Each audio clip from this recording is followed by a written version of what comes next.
महाराज बम्मी पधार रहे हैं।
शिवदत्त श्री, आज जनता की ओर से कोई शिकायत है जिसकी सुनवाई करनी हो?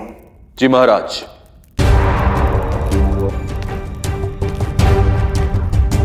ये सेवक राम और राष्ट्र में आभूषण बनाता है।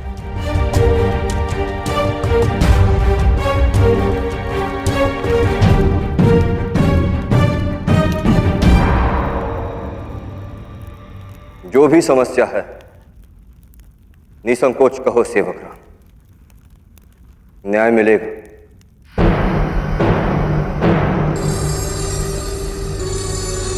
मौन क्यों हो?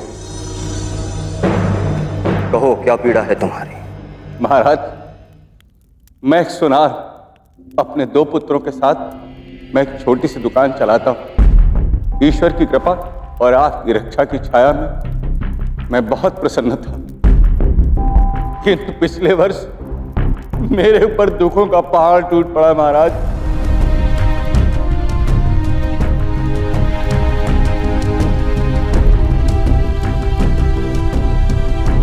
अपनी प्रजा की सेवा के लिए तुम्हारे पौरवराज सदा उपस्थित है सेवक राम।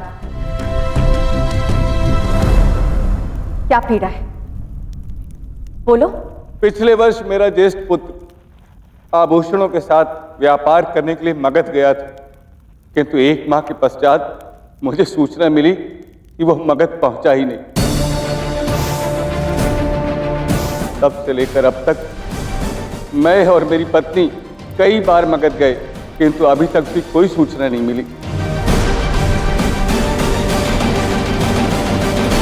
मेरे मन में पूरा विश्वास है कि एक न एक दिन मेरा पुत्र अवश्य आएगा, किंतु मेरे परिजन और शुभचिंतक मेरे ऊपर ये दबाव बना रहे हैं कि मैं अपने व्यापार का उत्तरदायित्व छोटे पुत्र को सौंप दूं।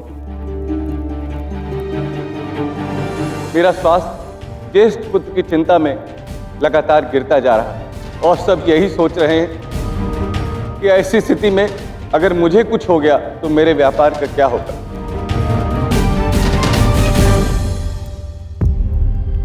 महाराज, मुझे पूर्ण विश्वास है, मुझे आशा है कि एक न एक दिन मेरा ज्येष्ठ पुत्र मेरे पास अवश्य लौट के आएगा, और मैं भी यही चाहता हूं कि मैं अपने व्यापार का उत्तरदायित्व ज्येष्ठ पुत्र को ही दूं।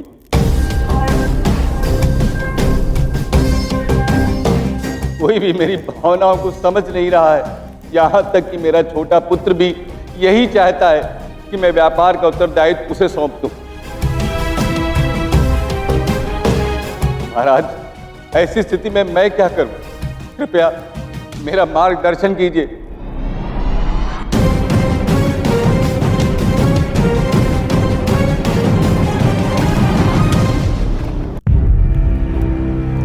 हम तुम्हारी पीड़ा समझ सकते हैं सेवक राम। अपने संतान को खोना इस संसार में किसी भी माता पिता के लिए सबसे बड़ी हानि है।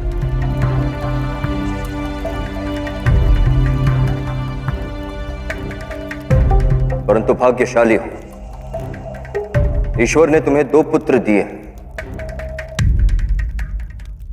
इस समय तुम्हारे व्यापार को चलाने के लिए एक युवा कंधा चाहिए। न्याय कहता है कि व्यापार पर तुम्हारे छोटे पुत्र का भी अधिकार है।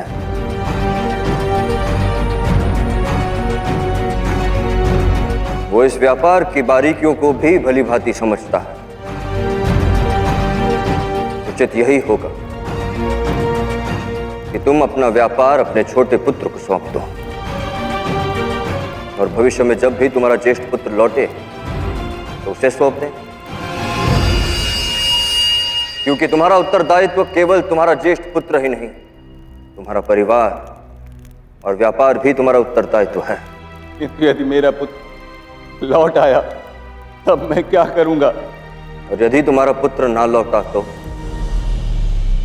ईश्वर ना करे तुम भी अस्वस्थ हो गए तो तब तुम्हारे मृत्यु के पश्चात कौन संभालेगा तुम्हारे परिवार को, तुम्हारे व्यापार को? बोलो।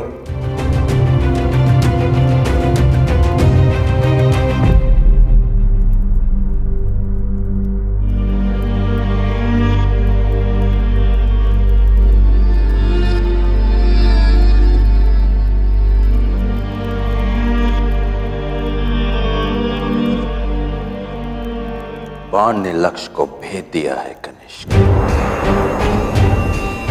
शिवग्राम के पुत्रों का तो कोई अस्तित्व नहीं, परंतु उससे पूछे गए प्रश्न तुम्हारा अस्तित्व बढ़ा कर देंगे।